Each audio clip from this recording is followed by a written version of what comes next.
This artist started taking guitar lessons when he was 12 years old, the day after John Lennon was killed, and since has released 6 studio albums.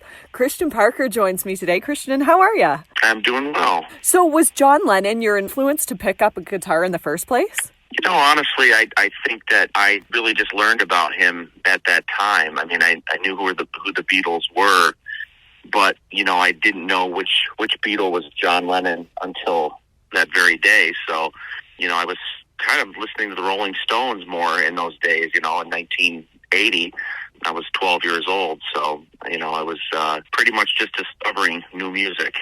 When you picked up a guitar and you started taking lessons, that first day you got a whole song down pat right off the bat.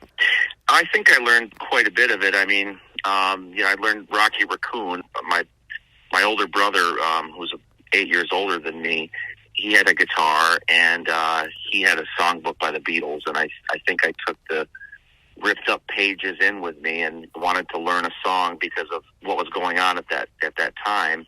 And I picked Rocky Raccoon, and that kind of I would say that kind of started me on the quest to buy Beatle albums and learn about their music. But you must be a huge Byrds fan, because your next album that's coming out August 18th that you're releasing is a take on the Byrds' now legendary Sweethearts of the Rodeo.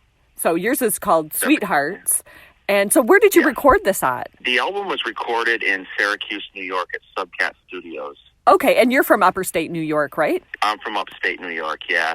And some of the tracks were done in Austin, Texas, and some were done near Los Angeles, California, depending on, you know, where the remote musicians were, because these days you can send files through programs and, you know, essentially, you know, place those into the software that they use for recording today. Right. So you have 2 of the band members who played on the original album back in 1968. Earl Poole Ball and JayDee Maness. And Earl played piano on the original album, and JayDee was a pedal steel player.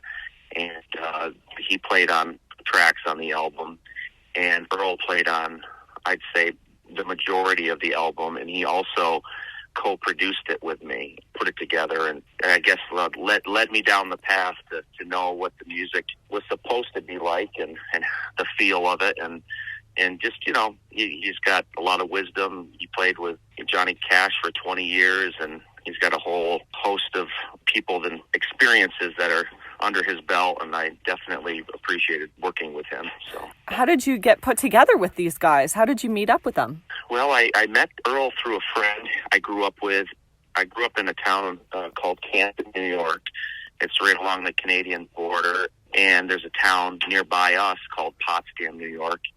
And when I was growing up, Potsdam and Canton were 10 miles apart, and we all kind of shared experiences going to a music store in Potsdam called Northern Music. And, you know, we bought our guitars and amps and strings and anything else that we could, you know, from a man named Alex Vangelo. And Alex pretty much, I'd say, raised all of us musicians. Many decades of musicians came out of this area. And my friend Phil Hurley was a Potsdam native, and he was in a band called the Gigolo Ants. And they had left the area in like 1987 and went to Boston, and they went on to, you know, get a record deal with RCA and had some pretty good successes playing. They had a song on the Dumb and Dumber soundtrack, and That Thing You Do, which was a movie made about musicians in the 60s. And so there was, you know, quite a bit of musicians that came out of here. Jason Sutter, another person I grew up with, a drummer who's, you know, played with countless acts, who's still playing and touring. And so we kind of, there was, you know, just this little sleepy little town up here in upstate New York. A lot of us grew up here and really played off from each other to you know, find our way in music. And that's how I met Earl, was through Phil. Phil Hurley currently lives in Austin, Texas, and he has, you know, been down there for 15 years. And he met Earl, and I told him what I was thinking about doing, and he mentioned it to me. And next thing we knew, we had Earl in the studio, and fortunately, I was able to meet Earl. He kind of suggested that we, you know, maybe we just do the whole record and just keep going. I was already 4 songs deep in Sweetheart of the Rodeo, so I kind of had to get the songbook back out and try to really hone in on some of these songs because there was quite a variety of them on the album. You do Sweetheart of the Rodeo track for track, and you've made some of these your own. How did you analyze the original album and decide to do this? And then you added, there's 3 extra songs, right? Yeah. I took some songs that I believed, I felt that, like the song, for instance, the song Drugstore Truck Driving Man was actually a song that came after Sweetheart of the Rodeo. I think it was on Dr. Bird and Mr. Hyde. And it was kind of like on an island on that record. That record was very different than Sweetheart of the Rodeo. And it was very, it just seemed to belong on Sweethearts. In my mind, it belonged there. And because of the style of music and the pedal steel. And so, essentially by adding that track, it fit right into the rest of it. And then Earl Ball told me that he actually had recorded on the original track, and I guess they didn't include it, or they turned it way down. I believe it's there because I heard it when I isolated the tracks and listened really closely. I could hear a faint sound of a piano, but it's really not out front. It's really buried. And so we really got him up in the forefront, playing a lot of the trills with Gary Jacob, who is the pedal steel player, who's been, pretty instrumental in getting all of this sound as well.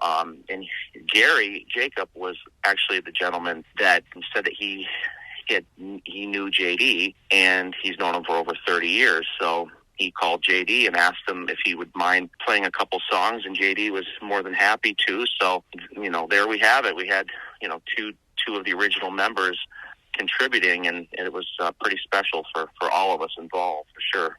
You're not stopping there. You've got another Byrds tribute album in the works, and that's going to be out early 2024. Is that right? And are these 2 guys going to be working on it with you? That's correct. It's going to be early 2024, and JayDee will not be on this album, but Earl is on a few of the songs because I'd already started the Byrds tribute album. There was only going to be one of them, and I come from the more of the Tom Petty, Roger McGuinn side of the Byrds, I guess you'd call it, the 12-string Rickenbacker, and more of that chimey REM, Tom Petty sound that kind of has resonated, from the Byrds, which. Yeah. Mr. Tambourine Man, Turn, Turn, Turn, those sort of songs. Even though I'm not doing those songs on this record, what I did was I had started recording some of those songs prior to doing Sweetheart, and then when the opportunity to do the Sweethearts record with Earl and JayDee and the other folks involved, we were able to kind of put that on hold, and for 3 months we just completed the album. And then, I went back to it probably in late March, and I've just actually sent it today. I sent it to the mastering house in New York City to have that 15-song CD in vinyl, and I'll, essentially get that record done. And that record's going to be called Changes Now. It kind of spans their entire catalog from the front to the end. And so early 2024, can we expect it to all come out at once, or are you going to do like you did with this one? Right now, this album has 2 songs released that you can get on the music platforms, but everything's coming out on the 18th. Is that going to be the same with the next one? That's correct. Yeah, we released 2 singles so far. June 30th, we had released You Ain't Going Nowhere, which is the title, which is the opening track of the original Sweetheart of the Rodeo, which would have been on the vinyl album. It would have been Hickory Wind, which would have been on the second side of a vinyl album. And that's the second single that we came out with July 21st. And then a week from today, we will come out with the third single, which is Drugstore Truck Driving Man. And then a week later, the entire album will be available. You mentioned vinyl. Is this going to be available for us to order on vinyl? Absolutely. The vinyl's available to pre-order. Sony, The Orchard, is a division of Sony, and they are the ones that are distributing this album. And so it is in I'm not quite sure what stores they put it in, because there's probably not a lot of music stores left these days because everything's streaming. But there is physical product available online at Amazon or at my website, christianparker.com. Awesome. Okay. Well, good luck with the release of this album and getting your other tribute album out in 2024. I really appreciate you taking the time with me today and letting us in on how this all came to be. Well, thank you very much for including me in your program, and I really appreciate it.